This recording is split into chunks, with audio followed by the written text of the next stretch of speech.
Los científicos se unen en oposición al rearme de la Unión Europea, pero el bloque responde con propuestas armamentísticas e incluso con armamento nuclear. Los científicos se unen para manifestarse contra la reciente propuesta de rearmar a la Unión Europea, alegando que el rearme significa iniciar la Tercera Guerra Mundial. No obstante, y aunque en el pasado se han presentado propuestas similares, esta propuesta podría estar siendo manipulada por Vladimir Putin. ¿Por qué lo aseguramos? La respuesta la tendremos en lo sucesivo de este informe. Los científicos europeos han publicado un manifiesto que dice Científicos contra el rearme, un manifiesto en el que hacen un llamamiento a otros científicos, ingenieros, profesionales médicos, matemáticos, académicos y a la comunidad científica en general, para que apoyen su postura en todo el mundo.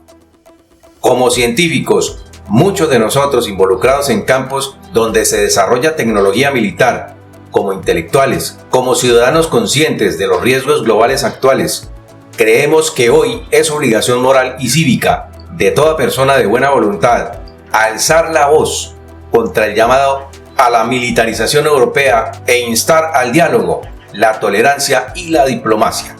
Pero vamos a ver en lo sucesivo de este informe por qué esa diplomacia no funciona. La militarización abrupta no preserva la paz, únicamente conduce a la guerra, dicen ellos. Pero, ¿por qué estamos en contra de la propuesta de la comunidad científica? Vamos a verlo en los párrafos siguientes. Por lo pronto, no se olviden que su apoyo y sus donaciones nos ayudan a mantenerlos oportunamente bien informados. Y muchas gracias de antemano a todos nuestros apreciados donantes. Bienvenidos una vez más al análisis de la geopolítica mundial.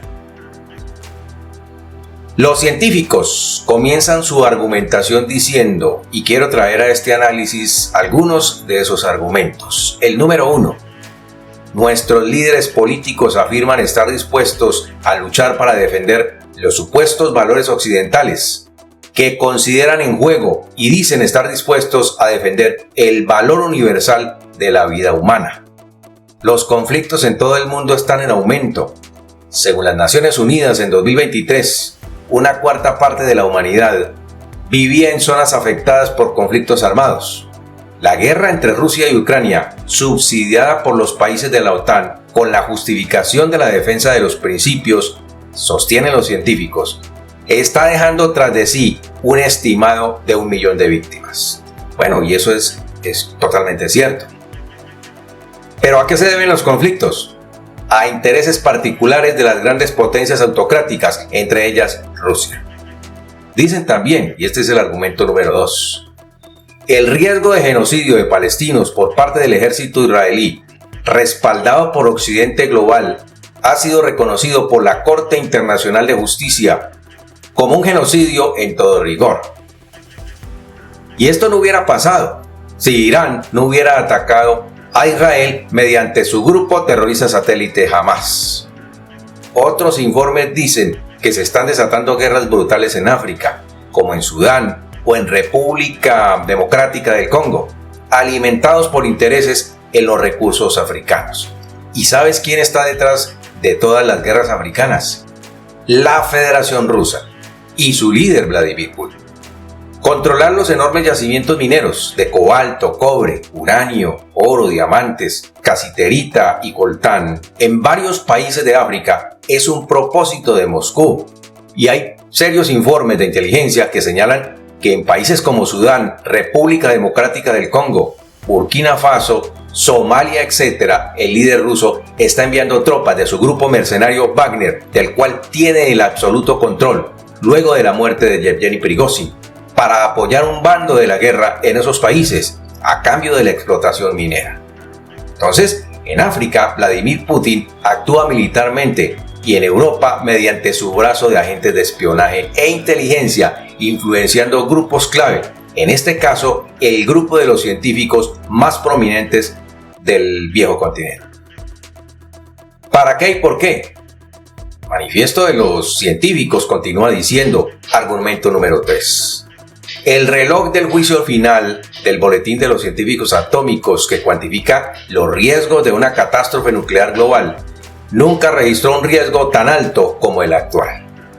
Otro vocero de la comunidad científica europea dice, argumento número 4, que atemorizada por el ataque ruso a Ucrania y por el reciente reposicionamiento de Estados Unidos frente a la OTAN, Europa se siente marginada y teme que su paz y su prosperidad estén en riesgo.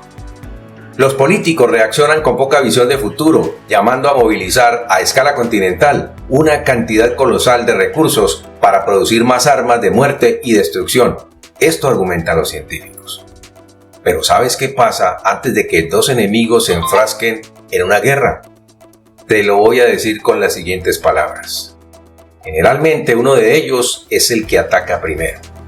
Entonces el agresor tiene que calcular todas las probabilidades de ganancias y pérdidas.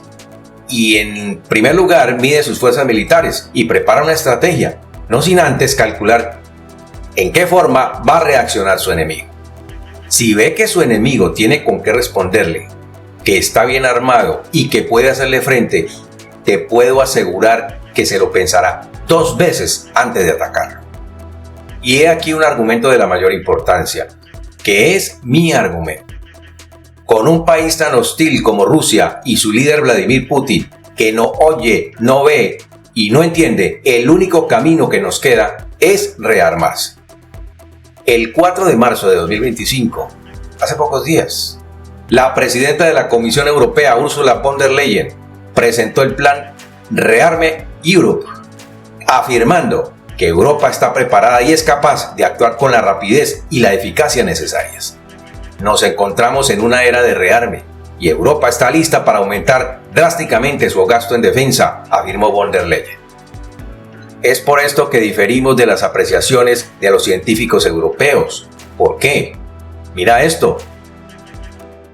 La disuasión es la que ha funcionado luego de la Segunda Guerra Mundial y ha funcionado tanto que Rusia no se ha atrevido a atacar a la Unión Europea.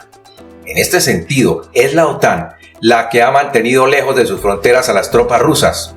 Entonces, sin una fuerza disuasoria, ¿crees que Vladimir Putin se quedará quieto en sus planes expansionistas? Justo ahora, el líder del Kremlin considera a Donald Trump como un líder débil. ¿Y por qué lo aseguramos?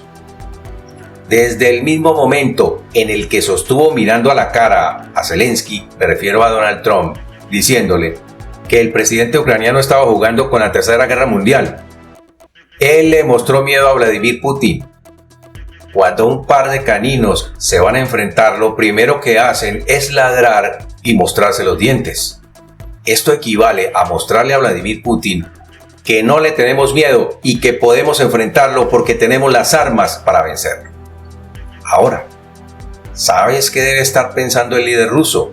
Sencillamente que Estados Unidos abandonará la OTAN y que Europa se quedará a la deriva. Se necesita una fuerza disuasoria tan grande, tanto como la que pueda persuadir o disuadir más bien a Putin de atacar a la Unión Europea. La industria militar, que cuenta con vastos recursos y una poderosa influencia sobre políticos y medios de comunicación, había una narrativa abiertamente beligerante, pero no para atacar, y ojo con esto, sino para defenderse. El miedo a Rusia se presenta como un fantasma, ignorando convenientemente que Rusia tiene un PIB inferior al de Italia. Y algunos dirán, ¿por qué Rusia tiene tanto armamento entonces? Si tiene un PIB tan pequeño. Claro que sí lo tiene mucho armamento, porque desafortunadamente Europa le sigue inyectando miles de millones de dólares al Kremlin para alimentar su guerra. ¿De qué manera? Comprándole petróleo y gas natural. Y en mi opinión, hay que cerrar la arteria que alimenta a Moscú, porque son dineros que se van directamente a la guerra. Otro argumento de los científicos es este, el número 5. Los políticos afirman, sin fundamento alguno, que Rusia tiene intenciones expansionistas hacia Europa, lo que representa una amenaza para Berlín, París y Varsovia, cuando Rusia acaba de demostrar que ni siquiera ha sido capaz de tomar su antiguo satélite. Kiev. La propaganda bélica siempre se nutre de la instigación de un miedo exagerado.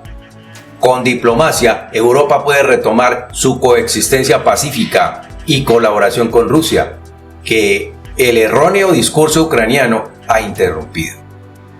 Ahora entonces la pregunta es, ¿estás de acuerdo con este argumento de los científicos? Envíanos por favor tus opiniones y comentarios al respecto. Pero te voy a decir por qué no estoy de acuerdo. No es el discurso ucraniano. Son los intentos de larga data del líder de la Federación Rusa los que han creado este conflicto. Desde antes del 2004, cuando Moscú trató de imponer a Víktor Yanukovych como presidente de Ucrania, se comprobó que Yanukovych entregaría la soberanía ucraniana a los rusos. Ese año de elecciones ganó fraudulentamente, lo que fue comprobado que sí hubo manipulación de las elecciones que fueron declaradas nulas. Luego, en 2010, Yanukovych insistió, ganando la presidencia mediante mentiras expresadas en promesas a los ucranianos que nunca se cumplieron. Pero en 2014 se descubrió su mentira, siendo declarado por Transparencia Internacional como el político más corrupto del mundo. En 2014, Yanukovych quiso firmar acuerdos con Vladimir Putin en los que le entregaba el país en sus manos, y fue esta la razón de las protestas de Maidán que derivaron en su huida hacia Rusia. Entonces fue Yanukovych quien huyó al verse descubierto. Otro argumento, el número 6. La idea de que la paz depende de dominar a los otros bandos solo conduce a la escalada, y la escalada conduce a la guerra. La Guerra Fría no se convirtió en una guerra caliente, y los políticos sabios de ambos bandos pudieron superar sus fuertes divergencias ideológicas y sus respectivas cuestiones de principio y acordar una reducción drástica y equilibrada de sus respectivos armamentos nucleares. Bueno, con respecto a este argumento, no se trata de buscar la paz dominando al contrario, sino de evitar la guerra demostrando que Europa tiene con qué defenderse. ¿Es esto lo que realmente ha mantenido a Putin lejos de atacar a la OTAN? Un argumento más, el número 7. Los tratados nucleares START entre Estados Unidos y la Unión Soviética llevaron a la destrucción del 80% del arsenal nuclear del planeta. Los científicos e intelectuales de ambos bandos desempeñaron un papel reconocido al impulsar a los políticos hacia una desescalada racional. Y eso es verdad, pero en parte. ¿Por qué? Porque a pesar de que se redujeron los arsenales nucleares de Estados Unidos y la Unión Soviética, Rusia continuó fabricando ojivas nucleares, en secreto, al punto que hoy tiene más armamento nuclear que los Estados Unidos. Luego entonces fue Moscú quien no cumplió con ese acuerdo. En el pasado ha habido varios intentos de los científicos proponiendo el desarme y la desescalada de hostilidades. En 1995, uno de los filósofos más destacados del siglo XX, el matemático y premio Nobel de Literatura Bertrand Russell y el premio Nobel de Física Albert Einstein, firmaron un influyente manifiesto que fue presentado en la conferencia de Pugash. La conferencia reunió a científicos de ambos bandos para presionar a favor de la desescalada, cuando a Russell en 1959 le pidieron que dejara un mensaje para la posteridad, respondió: en este mundo cada vez más interconectado, tenemos que aprender a tolerarnos, tenemos que aprender a soportar que algunas personas digan cosas que no nos gustan. Solo así podremos vivir juntos. Pero si queremos vivir juntos y no morir juntos, debemos aprender a ser caritativos y tolerantes, algo absolutamente vital para la continuidad de la vida humana en este planeta. Debemos aferrarnos a este sabio legado intelectual. Bueno, pero si la diplomacia funcionara con Rusia, todo sería diferente. Ahora, lo que sí es cierto es que los grandes conflictos siempre han estado precedidos por inversiones militares masivas. Desde el 2009, el gasto militar mundial ha alcanzado niveles récords, sin precedentes, cada año, alcanzando en 2024 un máximo histórico de 2.443 mil millones de dólares. Una cifra astronómica. El plan ReArm Europe compromete a Europa a invertir 800 mil millones de euros en gastos militares. Tanto el actual presidente de los Estados Unidos como el actual mandatario de Rusia han declarado recientemente su posición a iniciar conversaciones para la normalización de las relaciones y una reducción militar equilibrada. Por su parte, el presidente de China ha instado repetidamente a la desescalada y a pasar de una mentalidad de confrontación a una mentalidad colaborativa de beneficio mutuo. Esta es la dirección correcta, dice Xi Jinping. Y ahora Europa se prepara para la guerra con nuevos gastos militares planificados, nunca vistos desde la Segunda Guerra Mundial. Y se está viendo abocada a esta situación por la misma beligerancia de Vladimir Putin. Y aquí entonces la pregunta es, ¿está Europa dispuesta a hacer sonar los sables porque se siente excluida o se siente menospreciada? Esta es la conclusión de los científicos europeos. La humanidad se enfrenta a enormes desafíos globales: el cambio climático, la hambruna en el sur global, la mayor desigualdad económica de la historia, el creciente riesgo de pandemias y una guerra nuclear. Y yo digo que lo último que necesitamos hoy es que el viejo continente pase de ser un faro de estabilidad y paz a convertirse en un nuevo caudillo de Rusia. Consideran ellos, es decir, los científicos, que Europa ha sido el faro de estabilidad global, pero lo que olvidan decir es que eso se logró gracias a la posición de la OTAN de mantenerse a la defensiva con armamento de última generación, con su fuerza terrestre, fuerza aérea y fuerza naval muy bien equipadas. Si esto desaparece, tengo la plena seguridad que Vladimir Putin no dudará en atacar a la Unión Europea. Una Europa desarmada es carne de cañón para cualquiera de sus enemigos, y si Europa no muestra sus dientes, Vladimir Putin sabrá que tiene miedo y lo hará una más de sus colonias. Y por hoy hemos terminado nuestro informe. Nos quedamos a la espera de tus comentarios. Que Dios te bendiga y nos vemos en nuestro siguiente programa.